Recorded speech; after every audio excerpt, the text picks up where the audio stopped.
Why is it that when Michael Jordan signed the one-year $33 million contract in 1997, it was such a pivotal moment in terms of compensation for athletes? Yet in today's NBA, that contract would place MJ at 50th in terms of annual earnings, placed right below Chris Middleton and Jalen Green. Now, is it because Chris Middleton and Jalen Green are better players than MJ? Of course not. Or is it because the NBA is just much richer and can afford to pay players more? Kind of, but it's much more complicated than that. There's a multitude of factors that go into explaining that. But essentially what it comes down to is inflation. But what is inflation and how does it affect salaries? What does salary inflation actually mean in the NBA?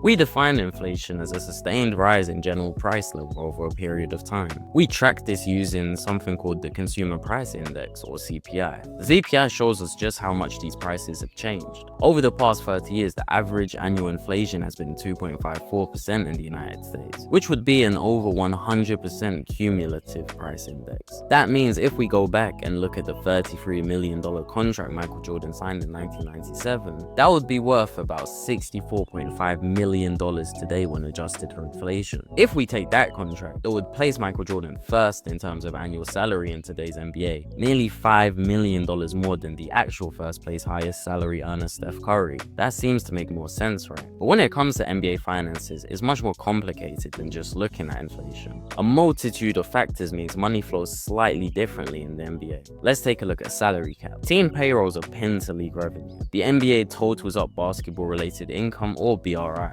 TV deals, tickets, sponsorships, merchandise, and it splits all of this roughly half with the players. That split is turned into next season's salary cap. The season Michael Jordan signed that contract, the Chicago Bulls cap was roughly only $27 million, but the Bulls used bird rights to pay him above the cap. So Jordan's paycheck was about 1 1/3 times the entire cap by himself. That's the key point, his cap share was enormous. The current CBA, however, caps an individual salary as a percentage of the cap at signing. 25% for younger stars, 30% for mid-career, and 35% for 10+ year vets. Because of that, modern stars can't take 120% of the cap just like Jordan did. They max out at near 35% when they sign. That means if a cap is say $140 million, a 35% max starts around $49 million, with 8% raises if you re-sign using bird rights. That's why top numbers today cluster just below $50 to $60 million, to start and climb later in the deal. Steph Curry signed a historic 5-year, $201 million Supermax contract with the Golden State Warriors in July 2017. This contract was the first in NBA history to exceed $200 million.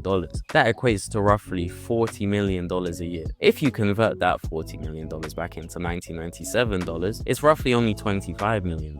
So in pure CPI terms, Jordan's 1-year 1998 pay still looks larger than Curry's in 1997 dollars. But cap share tells a different story. Curry's first year salary was near the 35% max of a much bigger cap, created by the 2016 TV money spike. So even if the dollar amounts don't look shocking after inflation, the reason Curry's contract was the biggest at the time is that the cap itself had ballooned with league revenue. But it isn't only superstars. The mid-level exception, or MLE, is a cap tool that lets teams over the salary cap sign a free agent for a preset amount that scales with the cap. Teams use it to add rotation level talent without cap space, often a bench piece or could even be a starter at times, with tighter or no access if they're above the aprons. The mid-level exception scales with the salary cap, so it grows as league revenue grows. In the early 2000s, a full MLE starter year was roughly $4.5 to $5.5 million.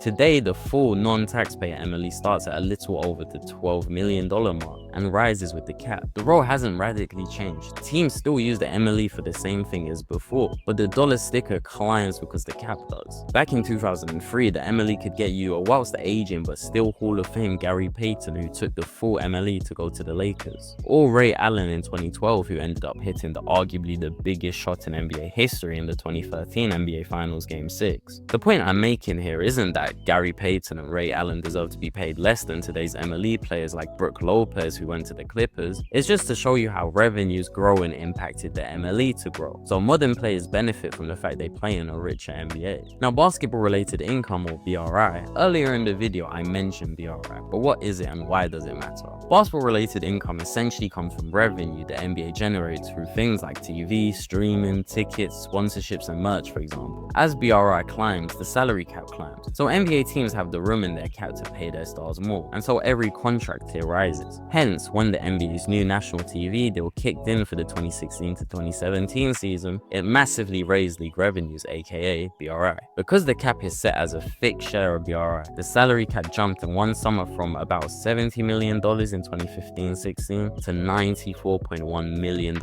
2016-17. What did this do in practice though? This meant there was more cap space everywhere. Dozens of teams suddenly had room to sign starters at near max numbers, and max tiers exploded because their percentages of the cap. The 25% max rose from roughly $16.4 million to $23.5 million.